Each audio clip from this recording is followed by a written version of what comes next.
नमस्कार दोस्तों, मैं अंकित चौहान। आज हम 1857 की क्रांति के बारे में पढ़ेंगे। 1857 की क्रांति, जिसे अनेक इतिहासकारों ने कई नामों से इसका वर्णन किया है। किसी ने इसे प्रथम स्वतंत्रता संग्राम कहा है, तो किसी ने इसे सिपाही विद्रोह कहा है, तो किसी ने सभ्यता और बर्बरता के बीच का युद्ध कहा है। तो सबसे पहले हम ये जानना चाहेंगे कि 1857 की जो क्रांति आता है, क्रांति होता क्या है। दोस्तों, बेसिकली क्रांति क्या होता है? वर्तमान में चल रही एक व्यवस्था होती है, उस व्यवस्था के खिलाफ एक नई व्यवस्था को स्थापित करने के लिए जब एक असंतोष तबका होता है, उसे बदलने के लिए जब वह अपनी बात रखता है, विरोध दर्ज करता है, उसके लिए जो वो प्रयास करता है, तो वह जो रूप है वो क्रांति का रूप ले लेती है। सिपाही विद्रोह इसी का एक उदाहरण के तौर पे 1857 की क्रांति को देखा जाता है।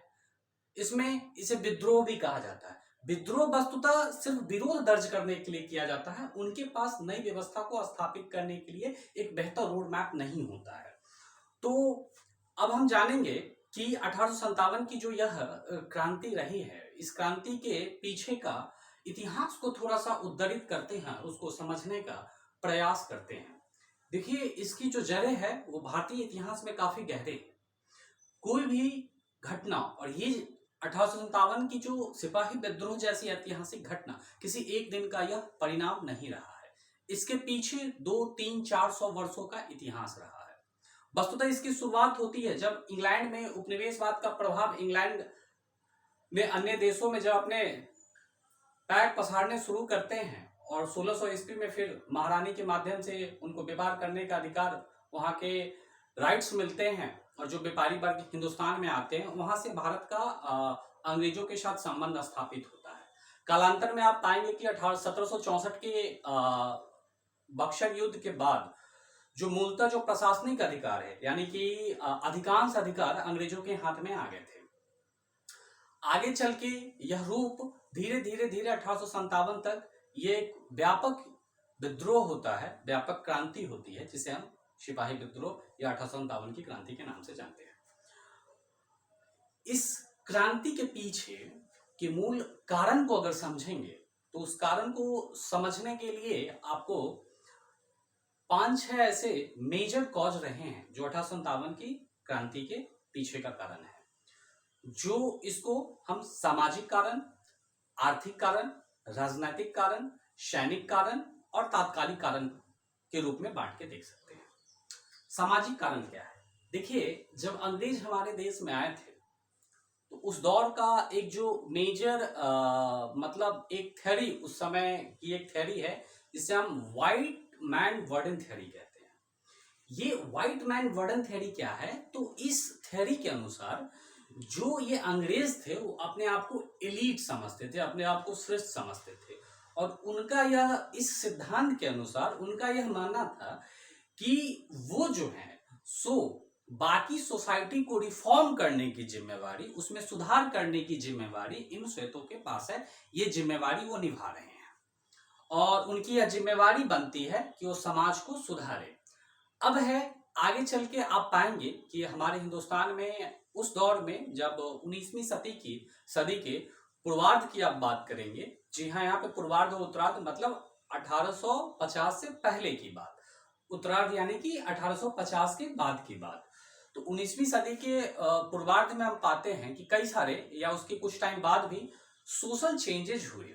वो सोशल चेंजेस क्या थे? एक मेजर जो चेंजेज हुए, सती प्रथा, विधवा पुनर्विवाह, उसके साथ साथ आप देखेंगे कि और भी कई सारे चेंजेज हुए, जिसमें ये 2 मेजर चेंजेस थे। अब जब सती प्रथा हुआ, तो राधा कांत देव जैसे जो रूढ़िवादी थे वो इनके विरोधी हो गए, और इसी तरीके से हिंदुस्तान का तात्कालिक समाज का एक बड़ा तबका जो रूढ़िवादी सोच से अपने आप को जोड़े रखता है, ताल्लुकात रखता है, वो निश्चित तौर पे अंग्रेजों के विरोधी हो गए। आगे चल के आप देखेंगे कि दूसरा अन्य एक मेजर कारण, जो जिसको हम सामाजिक कारण एवं धार्मिक कारण के तौर पे देख सकते हैं, कि जो ईसाई मिशनरी को 1813 में भारत में धर्म प्रचार करने की अनुमति दे दी गई थी। यह चीज भी कहीं ना कहीं उन लोगों के मन में घर कर गई कि ये जो चीजें हैं, कि जो ये क्रिश्चियनिटी है, इसका काफी तेजी से प्रसार हिंदुस्तान में होगा और इनका जो अपना धर्म है ये खतरे में पड़ जाएगा। आगे चल के ये सब जो कारण है ये एक मेजर सोशियो रिलीजन कारण का एक रूप ले लेता है। सामाजिक धार्मिक कारण के बाद आगे आप आएंगे कि इसके पीछे का इकोनॉमिक कॉज क्या रहा है, आर्थिक कारण क्या रहा है। देखिए, आर्थिक कारण बहुत मेजर कारण रहे हैं उस दौर में। कई सारे आप पाएंगे कि किसानों के साथ अंग्रेजों के कई सारे अनाज को लेके उन्होंने अस्थाई बंदोबस्त, रैयतवारी व्यवस्था, महलवारी व्यवस्था जैसे कई सारे व्यवस्था को उन्होंने कायम किए। सारी व्यवस्थाओं का सार क्या रहा, एसेंस क्या रहा, उसका क्रक्स क्या रहा? तो सारी व्यवस्थाओं का निष्कर्ष यही रहा कि अंततः किसानों की जो स्थितियां थी, उनकी जो आर्थिक स्थिति थी वो और दुर्बल हुई, वो आर्थिक रूप से और कमजोर हुए, उनकी स्थितियां और वल्नरेबल हुई, दीनहीन हुई, पैथेटिक हुई।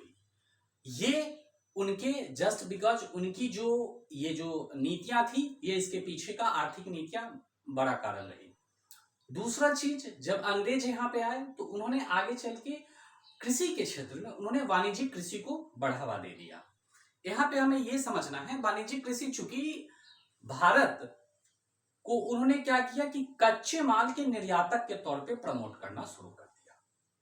इसका उदाहरण हम ऐसे समझ सकते हैं कि जो नील की खेती एक बहुत ही चर्चित एग्जाम्पल्स यहाँ पे हम ले सकते हैं, जिसको लेके हम पाते हैं कि 1917 में चंपारण सत्याग्रह इसी बिहार की धरती पे महात्मा गांधी के द्वारा शुरुआत किया गया और उनका एक तरह से प्रथम राजनीतिक रूप से आंदोलन कहें या लोगों के अधिकार को लिए भारत की भूमि पे एक मेजर आंदोलन उन्होंने इसके लिए किया, चंपारण सत्याग्रह के नाम से जिसे हम जानते हैं। तो एक्चुअली में वो नील से संबंधित था। तो नील क्या होता था कि अब भारत से यहां से वो क्या करते थे कि यहां से वो कपास ले जाते थे, जो कि कच्चा माल होता है, रॉ मटेरियल जिसको आप कहते हैं। वो कपास ले जाते थे ब्रिटेन में, यहां से वो नील ले जाते थे ब्रिटेन में। वहां पे वो क्या करते थे कि तैयार सूती माल बनाते थे। इनसे उनका फायदा obviously there will be the, if we talk about as far as the margin and benefit of this such raw materials, and definitely जब वो तैयार चीजें होंगी और ये जब कच्चे माल होंगे तो निश्चित तौर पे इसमें कम मुनाफे होंगे। तो उन्होंने ये एक मेजर ड्रॉबैक रहा, इस एक आर्थिक कारण रहा। और आगे चल के आप पाएंगे कि ये दो चीजें, इसके साथ साथ आप पाएंगे कि उन्होंने जो टैक्स था, टैक्स इंपोज उन्होंने ज्यादा कर दिया, जो हम बंदोबस्त के माध्यम से भी हमने समझने का प्रयास किए हैं। इसके साथ साथ आप पाएंगे कि जो हमारे उस दौर में जो कारीगर होते थे, जो बुनकर होते थे, उस दौर में हमारा इंडस्ट्रियलाइजेशन इतना डेवलप नहीं था। तो जो बुनकर होते थे वो क्या होते थे, किसी राजे रजवाड़े, उस समय के जो जमींदार होते थे उनके अधीन रहते थे। वो कुछ अपना जो भी क्राफ्टिंग का काम करते थे, उनके माध्यम से राजे रजवाड़े उनको खरीदते थे या उनको इनाम स्वरूप कुछ इस प्रकार का धन दे देते थे, जिनसे उनका गुजारा होता था, वो अच्छी जिंदगी जीते थे। जब इंग्लैंड के साथ हमारा इंटरेक्शन शुरू हुआ तो वो इस तरीके की चीजें और उन्होंने बनानी शुरू कर दी, और आगे चल के इनकी जो स्थितियां हो गई, वो सस्ते चीजें जब इंग्लैंड से आने लगी तो बुनकरों की स्थितियां, जो कारीगर थे उनकी स्थितियां और खराब हो गई। वो उनसे प्रतिस्पर्धा नहीं कर पाए, because they don't have such kind of technology जो उनके पास हुआ करता था। तो उनकी स्थितियां और खराब हुई। आगे चल के आप पाएंगे कि इसमें मतलब डी इंडस्ट्रियलाइजेशन करने का जो उन्होंने काम किया, ये एक मेजर, ये सारे कारण एक मेजर आर्थिक कारण को दिखाता है। अब आते हैं हम राजनीतिक कारण पे। तो राजनीतिक कारण बेसिकली क्या रहा है कि आप पाएंगे कि इवन लॉर्ड बेंटिंग के टाइम में भी कछार, जैंतिया जैसे जगहों को उन्होंने कब्जा किया था, लेकिन जो डलहौजी की जो हड़प नीति थी वो इसमें बहुत महत्वपूर्ण भूमिका निभाई। डलहौजी की हड़प नीति जो थी, आप पाएंगे कि उन्होंने जैतपुर को, संभल को, जैतपुर, संभलपुर, सतारा, उन्होंने आगे चल के 1856 ईस्वी में उन्होंने अवध को, ऐसे कई सारे प्रदेशों को, 1853 में उन्होंने झांसी को, 54 में नागपुर को, उन्होंने अपनी हड़प नीति के तहत उस क्षेत्र को कब्जे में ले लिया। स्वाभाविक सी बात है कि जब आप किसी प्रदेश के, आप किसी क्षेत्र विशेष के राजाओं के जो अधिकार है, जो वर्षों से सदियों से वो रूल होते रहे हैं, वो राज करते रहे हैं, जब उनको उनके अधिकार से आप वंचित करेंगे तो विद्रोह तो उठेगा, उनके मन में असंतोष तो उठेगा। और ये बिल्कुल उठा, ये असंतोष भी उठा 1857 के सिपाही विद्रोह में। आप आगे चल के देखेंगे अगला जो मेजर कारण रहा है इसमें, वो एक सैनिक कारण भी मेजर कारण रहा है। दोस्तों हमें यहाँ पे ये समझना है कि सैनिक कारण का मतलब यहाँ पे क्या है। सैनिक कारण ऐसे कौन से कारण थे? देखिए, सबसे जो मेजर कारण ये थे, जब अंग्रेज आए तो उनकी विचारधारा अलग थी, उनकी सोशल स्टेटस अलग थी, सोशल समाज में रहने का उनका अपना तरीका था। लेकिन हम जो हमारे हिंदुस्तानी तहजीब थी उस दौर में हम कहीं न कहीं मूल्यों से, परंपराओं से अपने बंधे हुए थे। तो उस दौर में एक मेजर जो ऐसी मान्यताएं थी ब्राह्मण वर्ग में कि वो समुद्र पार अगर जाएंगे तो उनका धर्म जो है वो नष्ट हो जाएगा। अब आगे चल के आप देखेंगे कि बर्मा युद्ध जो 1824 में जाने के लिए 47 इन्फेंट्री के जो टीम थी उन्होंने मना किया था, उन्होंने भी विद्रोह उस समय किया था, तो वो इस चीज के पक्षधर नहीं थे कि वो समुद्र पार जाए।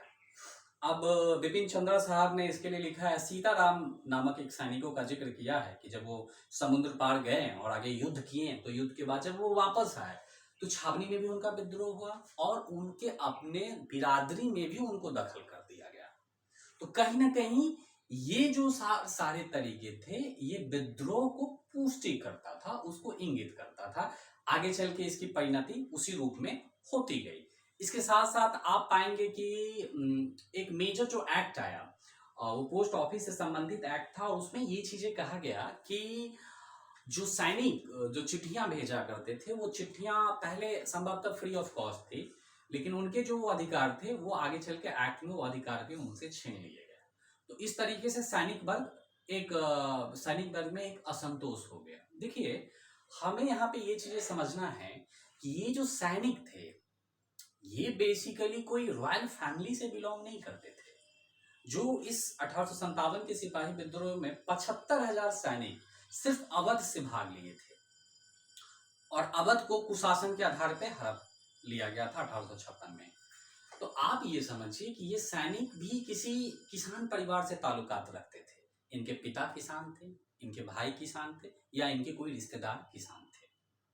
तो जब उनको दर्द होगा, जब उनको तकलीफ होगी, तकलीफ तो इनको भी होगी। तो ये जो कारण था ये सैनिकों के मन में कहीं ना कहीं अंग्रेजों के प्रति, इसके साथ साथ आप पाएंगे कि उनको जो जातीय चिन्ह होता है, जो हिंदू टीका लगाते हैं, इस तरह के जातीय चिन्ह से भी उन्हें वंचित किया गया। ये भी विद्रोह का एक बड़ा कारण रहा। ये सारे कारण जो है ये हम सैनिक कारण के तौर पे देखते हैं। अगला जो कारण थी जिसने इस विद्रोह की अंतिम कील साबित हुई, वह जो कारण थी वो थी 1857 से पहले दिसंबर 1856 में, दिसंबर महीने में ब्राउन बैस राइफल हुआ करती थी, उसके जगह पे नई राइफल लाई गई थी जिसको एनफील्ड राइफल कहते हैं। बेसिकली जो बुलेट्स होते हैं वो बुलेट्स अगर आप देखेंगे लाइक दिस,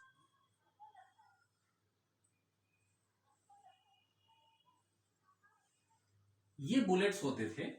तो बुलेट्स क्या होते थे, तो ये जो होते थे वो स्टील कोटेड होते थे। अब तो टेक्नोलॉजी काफी डेवलप हो गई है, तो इनके ऊपर ये सब जो एरिया होता था वो धीरे धीरे इस पे एक कवर लगा रहता था, जिससे क्या होता था उसको खींच के उसको उसमें जब वो फील करते थे तो इस एरिया को मतलब जंग ना लगे, ये जो उसका आउटर एरिया था, इस एरिया को जंग से बचाने के लिए उन्होंने क्या किया कि इस पे उन्होंने लुब्रिकेंट इस्तेमाल किया। लुब्रिकेंट इस्तेमाल किया इस एरिया पे। लुब्रिकेंट जो इस्तेमाल किया तो ऐसी अफवाह उड़ी, एक भारतीय सैनिक था जहां पे ये बुलेट्स बनते थे, ये गोलियां बनती थी, वो वहां पे गया। वो भारतीय सैनिक ने पाया कि बड़े पैमाने पे जो कैटल्स है, जो गाय हैं, उनको वहां पे रखा गया है, मरे हुए गाय, और चर्बी जो गाय का होता है उसका आगे प्रोसेसिंग किया जा रहा है। क्योंकि आप भी जानते हैं कि हिंदुस्तान की जो आबादी है वो मवेशियों की विश्व की सर्वाधिक आबादी में से गिनी जाती है। तो वैसे यहाँ पे मवेशी जो है, जो कैटल्स है, वो बहुत इजीली अवेलेबल हो जाते हैं। तो जो गाय की जो चर्बी होती है, जो लुब्रिकेंट थी, वो जंग रोधी बनाने के लिए उस बुलेट्स में काम आती थी। और ये बहुत ही ड्यूरेबिलिटी होती थी इसकी, मतलब बेहतर क्वालिटी की मानी जाती थी। तो इस बुलेट्स में उसकी लेप लगाई जाती थी। अब देखिए, ये जो बुलेट्स होता था, इसको दांत से इसको खींचा जाता था और फिर उसको फील किया जाता था। तो ओब्वियसली जब गाय जो है, हमारी समाज में गाय को गौ माता का दर्जा दिया गया है। अंधा बंदा सुखता जैसे वाक्य गाय के लिए इस्तेमाल होते हैं। तो सोचिए, जब गाय मरने लगती हैं तो हम उन्हें इतना सम्मान के साथ, या किसी के दरवाजे पे जब उनका जब वो गुजर जाती हैं गौ माता, तो हम इतने सम्मान के साथ उनको वापस भेजते हैं। वो चीज़ें का कितना ध्यान रखते हैं, खूंटा से खोल दिया जाता है, उनका देखभाल एक परिवार के सदस्य की तरह किया जाता है। तो जब उनको ये अफवाह फैली, उन्होंने अफवाह या यूं कहें कि सत्ता से इसका जो भी जुड़ाव हो, जब उनको ये बातें मालूम चली कि लोगों को, सैनिकों को, कि ये गाय की चर्बी इसमें लगी हुई है, तो यह जो थी, यह बात बर्दाश्त योग्य नहीं थी। और ये सारे कारण कहीं ना कहीं सिपाही विद्रोह में को, मतलब आगे बढ़ाने के लिए, इसको क्रियान्वित करने के लिए, या सिपाही विद्रोह को विद्रोह करने के लिए, क्रांति करने के लिए एक पुश फैक्टर का काम किया। अब इन सारे कारण के बाद हम इसके विस्तार को समझते हैं। देखिए, जो इसका विस्तार, बड़ा इसकी कहानी बड़ी ही रोचक कहानी है। कहा जाता है कि सैनिक 10 मई को मेरठ से कूच किए और 11 मई को बहादुर शाह जफर वो सीधा दिल्ली गए, क्योंकि उनके ध्यान में था कि जो आखिर जब क्रांति होती है तो कोई नई व्यवस्था का सोच तो उनके अंदर होगा। तो उनके मन में था कि आखिर हमको करना क्या है। शुरुआती तौर पे मोटा मोटी एक खाका उनके पास था। तो 11 मई को 1857 को दिल्ली पहुंचते हैं। रमजान का महीना चल रहा था और बहादुर शाह जफर उस समय नमाज पढ़ रहे थे। तो दूर साइड से उनको काफी सारा धुआं उड़ते दिखाई दिया। ओब्वियसली गर्मी के महीने में धूल उड़ते ही हैं। तो बेसिकली जो लोग यहाँ से गए थे मेरठ से, और वो घोड़ों के साथ, वो अपने लाव लश्कर के साथ जो गए थे, वो उनका हवा था, वो उनका धुआं था। बाद में पता चला, फिर वो, आप जानते हैं कि जो बहादुर शाह जफर थे, वो बहादुर शाह जफर पेंशन भोगी थे। बक्सर युद्ध के बाद जो हुआ था, उसके बाद इलाहाबाद की संधि, उनको पेंशन भोगी बना दिया गया था। और ये अंग्रेजों ने कह दिया था कि अब जो हैं, जो होंगे, अब कोई राजा नहीं होगा मुगल एम्पायर से, जो होंगे वो प्रिंस कहलाएंगे। ये जो हैं, ये लास्ट है, ये अंतिम है। पेंशन भोगी थे, ये अंदर पूरा चले गए। जब लाल किला में ये प्रवेश करते हैं, लाल किला आज वो बहुत बड़ा एक घूमने का जगह है। जब यहाँ से लोग जाते हैं, हमारे देश के अन्य कोने से, या विदेशी भी वहाँ पे विजिट करते हैं। दिल्ली के चांदनी चौक मेट्रो स्टेशन के पास वो लाल किला स्थित है, जाना चाहिए। उस लाल किले की बात कहते हैं, जो शाहजहां ने के समय से वो लाल किला वहाँ पे राजधानी बना, और फिर आगे चल के वो रहा। ये बहादुर शाह जफर की समय की बात है। तो वहाँ पे उन्होंने पूरा लाल किले को कब्जे कर लिया। इसमें एक घटना भी हुई थी। जो क्या हुआ था कि उस समय करीब 56, 57, 58 के आसपास कुछ आंकड़ा कहा जाता है, जिसको लेके बहादुर शाह जफर के मुकदमे भी चला था। सारे अंग्रेज दिल्ली छोड़ के चले गए और पूर्णतः ये सिपाही के कब्जे में दिल्ली आ गया। और करीब 55-56 जो अंग्रेज महिलाएं थी, जो बच्चे थे, कुछ जेंट्स भी कहा जाते हैं, वो लाल किले में ही शरण ले लिए। बहादुर शाह जफर के मना करने के बावजूद, हालांकि उनमें उतनी वो पर्सनालिटी भी उनकी उस दौर में नहीं थी, बुजुर्ग हो चुके थे, 70 साल प्लस एज थी, उनमें वो कैपेसिटी भी नहीं थी कि रोक सकते थे, फिर भी उन्होंने रोका। लेकिन अंततः उन सभी लोगों को मार दिया गया, जो एक बहुत ब्रुटैलिटी से मारा गया। उन सारे अंग्रेजों को उस समय मार दिया गया। फिर धीरे धीरे जब यह खबर पहुंची, तो यह बातें दिल्ली तक ही सीमित नहीं रही। जब मालूम चला कि दिल्ली को कब्जा कर लिया गया है, तो उस समय के जो असंतोष जो लोग थे, चाहे वो किसान हो, चाहे वो राजे रजवाड़े हो, वो जमींदार हो, जो भी लोग थे, उन्होंने एक बड़ा तबका, ये नहीं कहा जा सकता है कि कंप्लीट हिंदुस्तान के लोगों ने और सारे जगह के लोगों ने इसमें पार्टिसिपेट किए, लेकिन एक बड़ा तबका ने इसमें भाग लिया। आगे चल के आप पाएंगे कि पटना में एक पुस्तक विक्रेता थे पीर अली, वो वहां से विद्रोह की बिगुल बजा दिए। झांसी में लक्ष्मीबाई जो कहा करती थी कि एक सोई हुई महिला जो है एक पुरुष से कहीं ज्यादा ताकतवर है, उन्होंने विद्रोह का स्वर ऊंचा कर दिया। आगे चल के आप कानपुर में देखेंगे तो तांत्या टोपे नाना साहब ने विद्रोह का स्वर ऊंचा किया। गजाधर सिंह जो कि गोरखपुर में, असम में मनीराम दत्ता, सभी जगह नॉर्थ इंडिया मूलतः, हालांकि ये भी नहीं कहा जा सकता है कि दक्षिण भारत में इसका प्रसार नहीं था, लेकिन कम था, तुलनात्मक रूप से कम था। जो हमारा मेन बेल्ट था बिहार वाला प्रांत, बंगाल में भी कम था, लेकिन जो मेन अवध वाला रीजन है हमारा, यूपी का हमारा जो रीजन है, उसमें इसका प्रसार अधिक रूप से देखा जाता है। उस समय ही हमारे बिहार में बाबू कुंवर सिंह जो एक जमींदार थे, उनकी भी एज 70+ हो चुकी थी, वो विद्रोह में आके सम्मिलित हो गए। और कहा जाता है कि सबसे ज्यादा बार अंग्रेजों को अगर उस समय किसी ने मात दिया, बहादुर शाह जफर के टाइम में अंग्रेजों को किसी ने मात दिया, तो वो आपको कौन थे? बाबू कुंवर सिंह थे। और इसी तरीके से विद्रोह हुआ। अब इसी समय ओबियसली मतलब जब कुछ अच्छा चीजें होता है तो जयचंद भी तो होंगे हमारे देश में। उस समय कुछ ऐसे महाराजा थे, राजा थे जो अंग्रेज के प्रति वफादार रहे। इनमें प्रमुख नाम आता है जो बहुत कॉमन भी है, ये सिंधिया घराना, जो कि अंग्रेज के समर्थक बने रहे और उन्होंने बहुत सपोर्ट किया। कहा जाता है कि जब वो एक जगह शस्त्रागार लूटने गए थे, वो अगर शस्त्रागार लूट लिया जाता तो सालों भर तक युद्ध और लड़ी जा सकती थी, इतनी कैपेसिटी उनकी बिल्डअप हो जाती।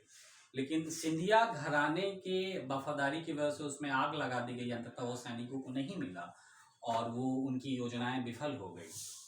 फलतः आगे हम पाते हैं कि जब ये विद्रोह आगे चल के जब कंटिन्यू हुआ तो धीरे धीरे जब अंग्रेज ने अपनी, उस समय लॉर्ड कैनिंग, हमें पीटी के लिए यह भी याद रखना है कि उस समय के गवर्नर जनरल कौन थे, जो आगे चल के वायसराय भी बने, तो लॉर्ड कैनिंग उस समय गवर्नर जनरल थे। उस समय इंग्लैंड के प्रधानमंत्री कौन थे, ये सारे फैक्ट्स जो बीपीएससी के प्रीलिम्स में या दरोगा के प्रीलिम्स में, अन्य एग्जाम्स में इसी तरह के क्वेश्चंस पूछे जाते हैं। तो आगे चल के धीरे धीरे उन्होंने कब्जा अपना शुरू किया। और कहा जाता है कि बहादुर शाह जफर जब वो नमाज पढ़ने गए हिमायूं के मजार पे, उनको पकड़ लिया गया और उनको पकड़ने के बाद वो बस एक रिक्वेस्ट किए कि उनकी जान बख्शी नहीं जाएगी, तो उनकी जान बख्शी जाएगी, बस उनको मारा ना जाए। तो उनको एक काल कोठरी में उनको बंद कर दिया गया था। और एक डॉक्यूमेंट्री मैंने कहीं सुनी थी कि वो बैठे हुए थे, बस उनके एक दो स्टाफ जो थे वो बस उनको वो जो पंखे जो होते थे वो उनको झेल रहे थे, और बगल में अंग्रेज बैठे हुए थे उनके चारपाई के बगल में, और वो गन के साथ तैयार थे। उनको ये ऑर्डर दिया गया था कि अगर थोड़ा भी मूव करते हैं या कोई इनको बचाने के लिए आता है, छुड़ाने के लिए आता है, तो सूट दे। और यही नहीं, मतलब इससे शर्मनाक बातें ये थी कि जो अंग्रेज सैलानी उस समय जो थे, जब दिल्ली को कब्जा कर लिया गया था, तो वो देखने के लिए आते थे कोठरी में कि हिंदुस्तान का सम्राट कैसा लगता है, कैसा दिखता है। वो लंबी दाढ़ी और चुपचाप बैठा हुआ असहाय एक बुजुर्ग व्यक्ति को देखने में लोगों की दिलचस्पी थी, और उनको एक तरीके से नुमाइश के तौर पे, यूं कहें तो प्रदर्शनी के तौर पे उनको पेश किया गया। ये बहादुर शाह जफर आगे चल के उनको रंगून भेज दिया गया, और फिर उन्होंने लिखा भी है कि 2 गज जमीन भी ना मिली कुएं यार में, है कितना बदनसीब जफर दफन के लिए। मतलब 2 गज जमीन भी ना मिला कुएं यार में, है कितना बदनसीब जफर दफन के लिए। रंगून में ही उनका मकबरा है और हिंदुस्तान से उनको रुखसत कर दिया गया। उस समय बर्मा के जो सम्राट थे उनको शायद महाराष्ट्र भेजा गया।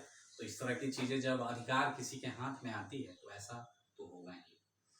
फिर इसका प्रसार के बाद जब धीरे धीरे अंग्रेजों ने सभी जो समय सैनिकों के कब्जे वाले क्षेत्र थे, जब उन्होंने अपने कब्जे में लेना शुरू किया, तो आगे चल के विद्रोह शांत हुई। इसमें आगे चल के हम 2 चीजों को समझना चाहेंगे कि विद्रोह पूर्णतः सफल नहीं रहा, उद्देश्य प्राप्ति नहीं हुई। तो ये जो विद्रोह था वो पूर्णतः सफल नहीं हुआ। असफल होने के पीछे के मौलिक कारण क्या क्या थे, इसको अगर हम बुलेट फॉर्म्स में समझे, पॉइंट्स फॉर्म्स में, तो क्या क्या कारण थे। एक तो ये थे कि पूरी की पूरी सैनिक आबादी जो थी वो भारतीयों के साथ नहीं थी, उनमें से आधी लगभग आबादी जो थी वो अंग्रेज के प्रति वफादार बने रहे।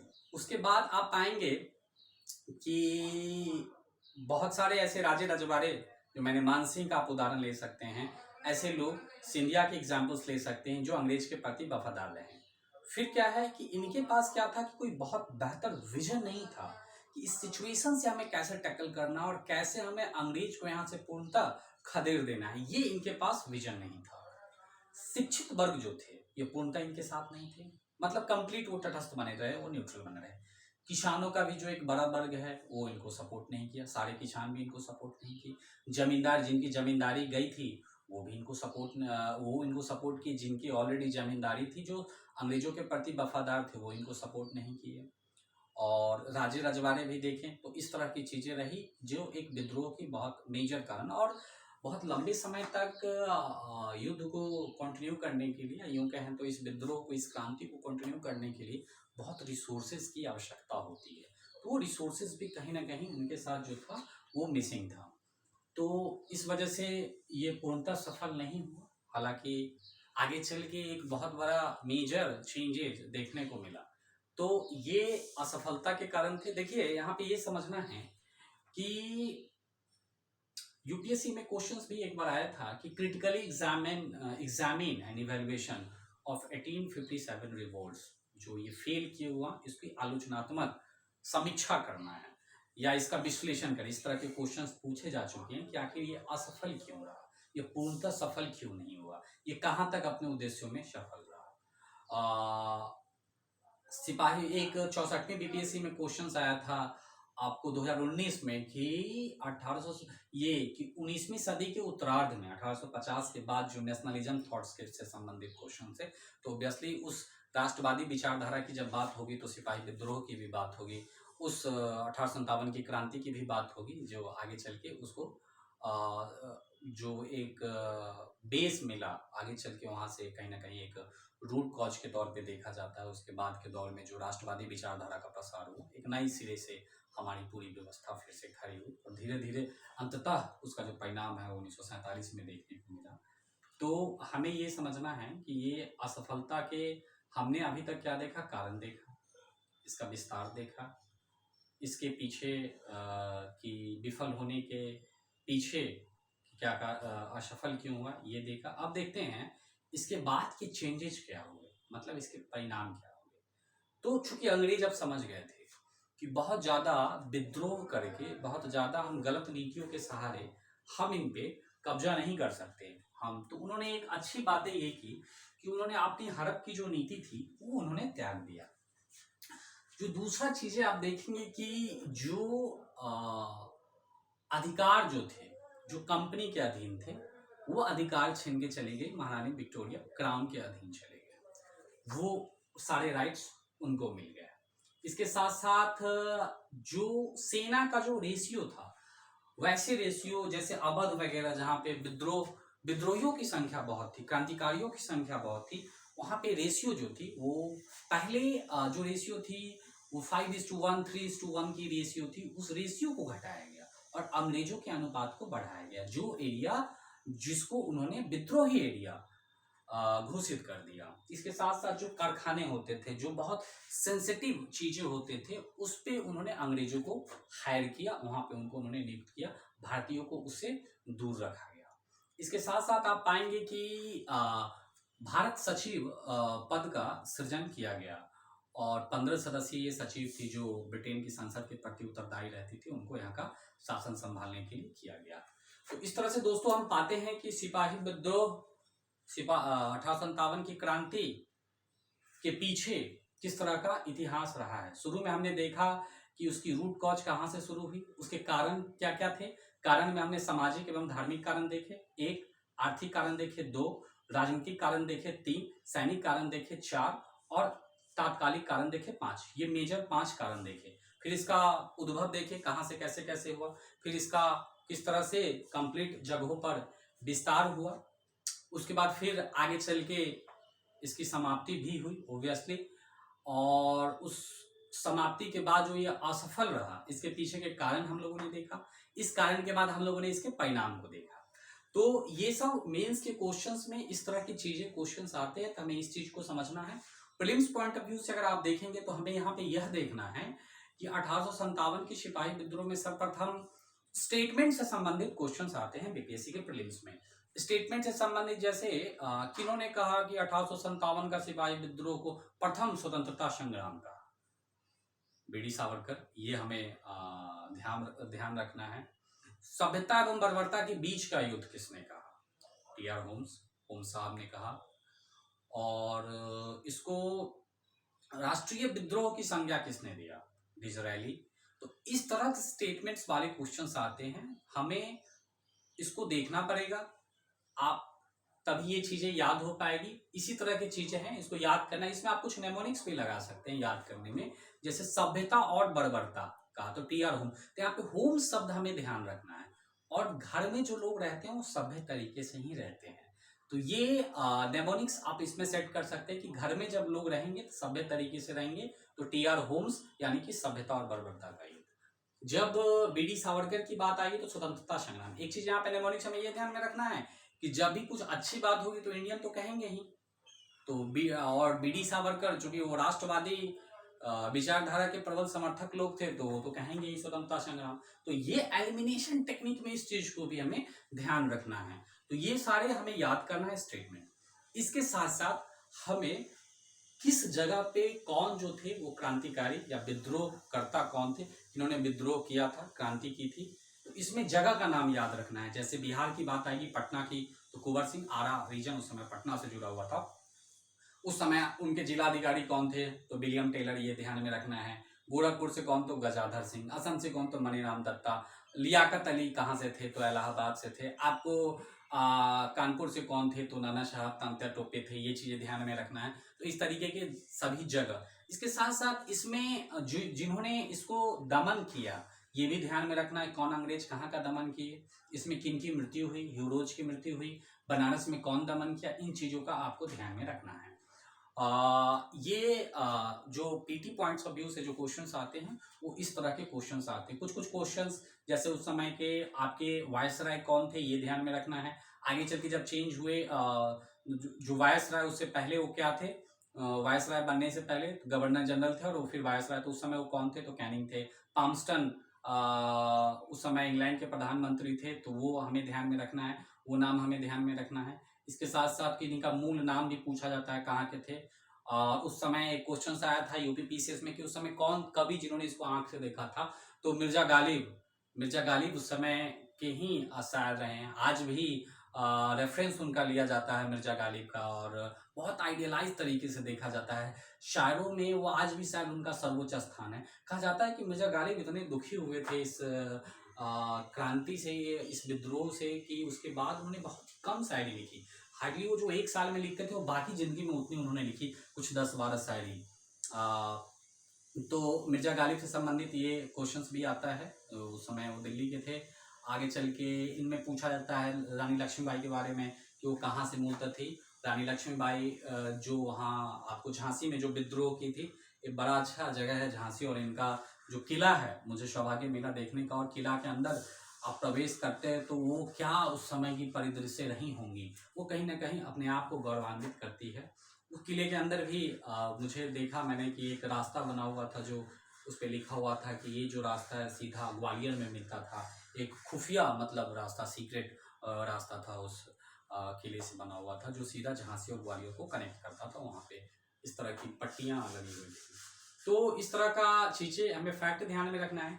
मेंस पॉइंट ऑफ व्यू से जो क्वेश्चंस बनते हैं, बिहार के कॉन्टेक्स्ट में कि 1857 के सिपाही विद्रोह में बिहार का क्या योगदान रहा है, 1857 के सिपाही विद्रोह ने बिहार में किस प्रकार की दिशा देने का काम किया है।